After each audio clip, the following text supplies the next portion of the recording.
Welcome to number 5 of the magazine creation using InDesign, or magazine cover creation using InDesign.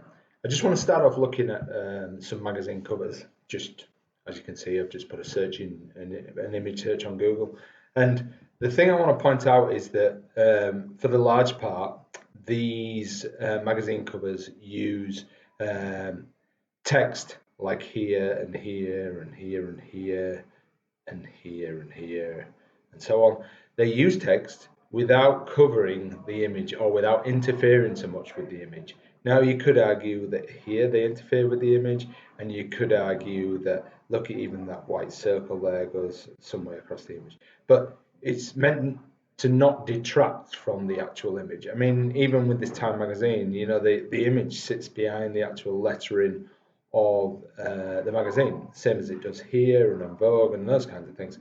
So we have some differences in design. In this Vogue one, the lettering goes behind, it does in Empire, and so on and so on. Here, with this red line, there's clear delineation between the actual image and the title at the top. But actually, I don't really want to focus on that, whether you've got your title arranged in front or behind or anything like that. What I want to focus on is the fact that you're using text to fill up space, white space. It may not be white. White just means it's space that's not used. So you want to use text to do that, but you also then want to fill up other areas of the page because you need to get some detail on. I mean, it's nice to look at minimalist designs, like for instance this Vogue Harry Styles one is quite minimalist. Arguably this one here, this Rebel one, is quite minimalist, but I'm not sure that would be enough for what's needed for yours. So I'm just going to scroll down a bit. This Fortune's quite a nice example of the use of contrasting colours and how colours come together in there. And this is also a good example of how some of the white space is being used. It's being filled up here. You could argue it's not being filled up there. But yeah, we're filling up some of this white space, whereas in something like this, in this Bazaar one, I mean, there's lots of text going on there. But what it does do is it doesn't interfere with the central image. That's one thing. So it fills up the space around. And then what it does is it's using like the idea of being offset. So we've got something here that's not on the same eye level as there. That one there's not on the same eye level as there, but they're not even vertically aligned, those things there. So that's quite interesting there. Here we have vertical alignment on the left here, big and small, and that one there. This one here, we have some text. The text size is coming to it, as they do in other ones as well. And again, we have this, you know, that's no way in line with each other, horizontally in line. So that's a good example in there. Going back to this one here, this is a good use of a color swatch. We've got that yellow and that white, and we've got small and we've got large text, and it's filling up the space around the image. That's really what I want you to try and aim for, except where we come across the bottom of the page. So instead of me showing you how to do things, because I don't think I need to show you how to do particular things, I've actually already done it. You know, here's one I did earlier, sort of idea. I'll just take my view and I'll put it to screen mode preview, just so you can get rid of those lines. So you might not think that my design is particularly brilliant. That doesn't really matter. What I'm trying to show you is the use of lining up things, because that's really important, the alignment. So we've got this left align going down here, and then we've got alignment going down here. They're in a line down there as well. These things are in a line here. All these things, so left align, and the space in between things is all the same. This is center aligned here. So we've got that idea of alignment going on, and the space between things is important as well. So what I actually did is I used a box. So I just drew out a box. So the space between there and there is the same as between there and there. Now, is it the same between there and there and there? No, I haven't checked all that. So I'd have to do some finer points of lining that up. So there's the idea of lining things up. Now, of course, if you're going to offset, like this bit is offset from that bit, then that would be a greater thing. So you might use that same box to offset that one box, two boxes away to block that down if you wanted to be pedantic like that. But that's not really important. What's really important is that the consistency within different elements. So this title here, or this subtitle here, and this subtitle are the same distance apart from the article above. They're also the same size font. And this is something else I want to talk about, is vertical alignment in fonts. So if I go to this particular box here and we look at this particular text here, and we come over here, look, this is vertical alignment. That's one line, the space between one line and another. So the vertical alignment on that is 37, and I've adjusted that to bring them closer together. And then the vertical alignment there is also 37. Now, if we come and look at this one here, that one's 30, and you can take it up or down. And then if we look at this one here, that one's 30 as well. So I've made them the same. Now, I've done vertical alignment in these two and brought them quite close together. Now, maybe that's not quite right. I'm not completely happy with that, but you get the point anyway. And in essence, that there creates that idea of proximity between things. So that's just giving you some ideas as to what to do as regards putting these articles in, which you've already done these bits here in the last video, and then we get all these different call outs or shapes or whatever you want to call them. So in the use of shapes, I've just used two really, which are rectangles and ovals.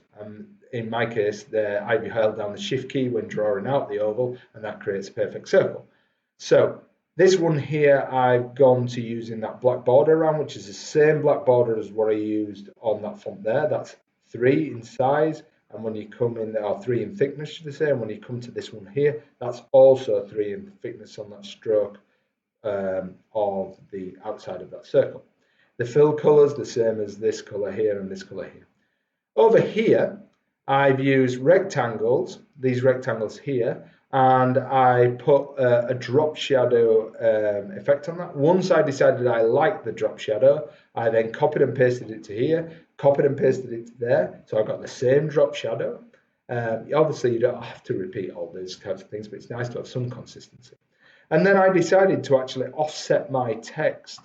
So this, just trying to grab hold of it, this text here is actually offset outside the box. Now, again, you may like that or not like that, but because I've done it once, I've done it twice here. Just give me something different. And in the middle, I've stuck some text like that. So that reads all as one. Brand new teaching ideas you can use right now. Resources. Or brand new resources, teaching ideas you can use right now, however you want to read that. So it sort of comes together like that. Now these two are center aligned, and they're actually lined up with each other. To get them lined up with each other, to make sure I got a line tool like this, I drew it down the page, making sure it was straight, and line those three things up like that, because this is center aligned, that's center aligned. It's quite a crude mechanism, but I was just making sure. These things are all lined up down here. I also stuck a little price thing in the corner there. You could bring that in a bit. I got some text tool wrote in there, and then I just went to the corner of there and made it just got it at an angle. Yeah, I decided to do that. You don't have to do that.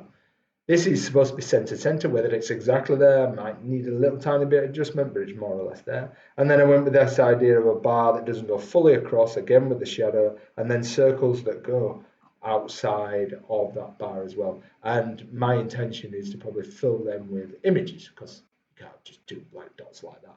I also went see-through on this particular bar, so you could see what's behind it with those kids. But it's not necessary to do that. So arguably, I don't detract from the image, the main part of the image, which is here. I'm filling up this space here, which needed filling up. And I'm giving people an idea of what's in the magazine in the same way. When we go back to here, that you can see that that's what people are trying to do there. Now, you don't have to use these shapes. You know, many people don't use shapes in their magazine covers. They just write over the top. But I mean, like, say for instance that, I would argue that you can hardly read the text there due to the contrast issues. Same with this white on off-white, you know. Not sure. So it depends on what sort of image you've got and whether you want to use call-outs. You don't have to use standard shapes. So just to give you some idea of how you can use different shapes. So for instance, you could, I'll just click off there. You could use an ellipse tool like this, and you could just draw out like that. And notice, because it's off the page, then you're only going to see half of it anyway. So you could do something like that. I'll just delete that off.